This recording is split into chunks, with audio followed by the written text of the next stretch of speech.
Praise the lord. June 27వ తేదీ 2025. ఈరోజు దేవుని వాగ్దానము.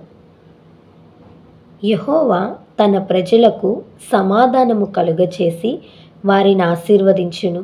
కీర్తనల గ్రంథము 23వ అధ్యాయం 11వ వచనం.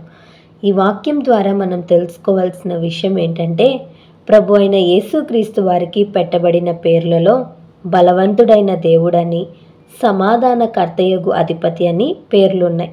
ఈ లోకానికి దేవుడు రావటానికి కూడా కారణం అదే.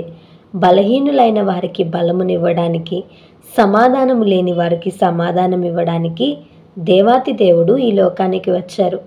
పాపము మనుషునికి సమాధానం లేకుండా చేస్తుంది, మనశ్శాంతి లేకుండా చేస్తుంది. అంతేకాకుండా దేవుని నుంచి దూరం చేస్తుంది. దేవుడు మనకి స్పష్టంగా తెలియచేస్తున్నారు. ఏమనంటే, తన యందు విశ్వాసం ఉంచు వారికి ఆయన బలమునిస్తానని. ఈ ఉదయకాల సమయంలో ఈ వాక్యం వింటున్న నీవు బలహీనురాలిగా, బలహీనుడిగా ఉన్నావా? పాపమును ఎదిరించలేని బలహీనతలో నీవున్నావా? రోగంతో, సమస్యలతో నీవున్నావా? నీ జీవితంలో సమాధానం లేక జీవిస్తున్నావా?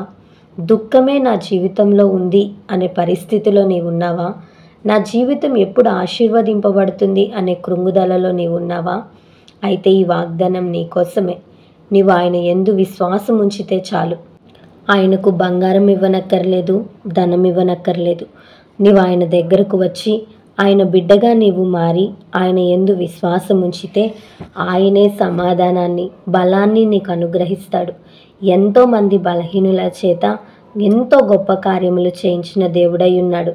నీ జీవితంలో కూడా దేవుడు గొప్ప కార్యము జరిగించి తన సమాధానాన్ని నీ జీవితంలో కుమ్మరించి నిన్ను ఆశీర్వదిస్తాడు. ఈ వాగ్దానం దేవుడు మనందరి జీవితంలో నెరవేర్చునుగాక. ఆమేన్. ఈ వీడియో మీకు దీవెనకరంగా, ఆశీర్వాదకరంగా అనిపించినట్లయితే లైక్ చేయండి, షేర్ చేయండి, కామెంట్ చేయండి, సబ్స్క్రైబ్ చేసుకోండి. మీ ప్రార్థన అవసరతలను మాకు కామెంట్ రూపంలో తెలపండి. మీ కొరకు తప్పక ప్రార్థిస్తాం. God bless you.